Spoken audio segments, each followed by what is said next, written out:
चमकपुर गांव में गोपाल नाम का एक लड़का रहता था। उसकी सौतेली माँ और बाप ने उसे घर से निकाल दिया था। उसकी सौतेली माँ ने सब कुछ अपने और अपने बच्चों के नाम पे कर रखा था और गोपाल को हिस्से के नाम पे 3 गायें दे रखी थी। गोपाल पढ़ा लिखा तो बहुत था, पर नौकरी ना मिलने के कारण उसने सोच लिया था कि वो अब उन तीनों गायें की खूब देख रेख करके उनसे जो दूध मिलेगा उसे बेच के अपना कारोबार चलाएगा। अब मैं बिल्कुल अकेला हो गया हूँ। गौ माता, तुम तीनों के अलावा मेरा अब कोई भी नहीं है। बस मेरा घर चलाने के लिए तुम तीनों को मेरी मदद करनी होगी। तीनों गायें बहुत ही हट्टी कट्टी और जवान थीं और रिश्ते में भी एक दूसरे की बहनें लगती थीं। चंपा, चमेली और मैना। मैना सबसे बड़ी और समझदार गाय थी। चंपा गर्भवती थी और चमेली को अभी अभी बच्चा हुआ था। वो दूध दे रही थी, जिसके दूध को बेच के गोपाल का थोड़ा बहुत घर चल रहा था। पर गोपाल को अब चंपा और मैना पे पूरा भरोसा था कि जब उनका बच्चा हो जाएगा तो वो खूब दूध देने लगेंगी और जिससे उसका कारोबार अच्छे से सेट हो जाएगा। देखा चमेली बहन, हमारे मालिक को कितनी उम्मीदें हैं हम तीनों से। हाँ चंपा, सुना मैंने, मालिक ने हमसे कितनी सारी उम्मीदें लगा रखी हैं। और उम्मीद रखे भी क्यों ना, कितना समय खर्च करते हैं मालिक हम पे और कितनी सेवा करते हैं हमारी, कितना खिलाते पिलाते हैं हमें। और फिर हम मालिक की उम्मीदों पे खरा ना उतरेंगी तो धिक्कार है हमारी जिंदगी पर। सही कह रही हो बहन तुम। चलो हम तो मालिक के लिए कुछ ना कुछ कर ही लेंगे। तुमने बच्चा दे दिया है, दूध भी दे रही हो, मैं भी गर्भवती हूँ। थोड़े दिनों में मैं भी बच्चे को जन्म दे दूंगी, फिर दूध भी देने लगूंगी। लेकिन इस मैना दीदी को देखो, हम दोनों से बड़ी हैं, एक बार भी बच्चा ना दे पाई आज तक। क्या इसका फर्ज नहीं बनता मालिक के लिए कुछ? ये तो बड़ी हैं, हमसे ज्यादा इसको मालिक के लिए करना चाहिए था, लेकिन हम छोटी होकर इतना सोच रहे हैं। तुम दोनों ऐसा क्यों कह रही हो? क्या गलत कह रहे हैं हम? सही तो कह रहे हैं। कितने सालों से बांझ पड़ी हो तुम। ऐसा कैसे कह सकती हो तुम?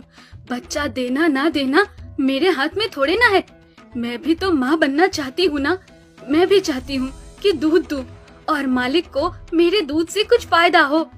अरे तुम क्या बच्चा दोगी जो इतने सालों से नहीं दे पाई? तुम ये ख्वाब लेना बंद करो कि तुम बच्चा दोगी और तुम्हारे दूध से मालिक को कोई फायदा होगा।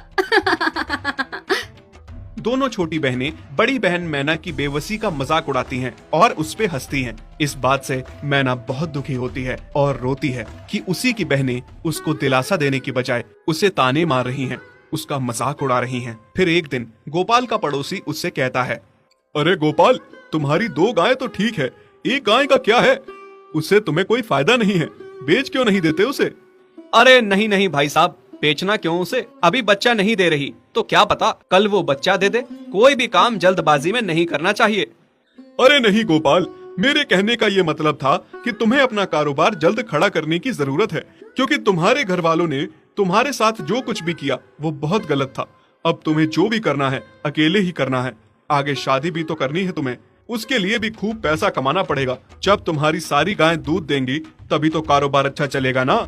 हाँ, बात तो तुम सही कह रहे हो भाई। मेरी मानो तो तुम अपनी गायों को क्रॉस करवा के देख लो, शायद उससे बच्चा हो जाए। हाँ, ये सुझाव तुमने सही दिया, मैं कल ही ऐसा कर लेता हूँ। सुना तुमने मैना बहन मालिक की बातों को? कितना परेशान है मालिक तुम्हारी वजह से, पर तुम्हें तो कोई बात कह ही नहीं सकते।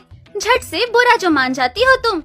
मैना ये सब सुन के बहुत दुखी होती है, पर करती भी क्या, उसके हाथ में कुछ नहीं था। गोपाल ने मैना को क्रॉस करवा के भी देखा, पर उसका भी कोई फायदा नहीं हुआ।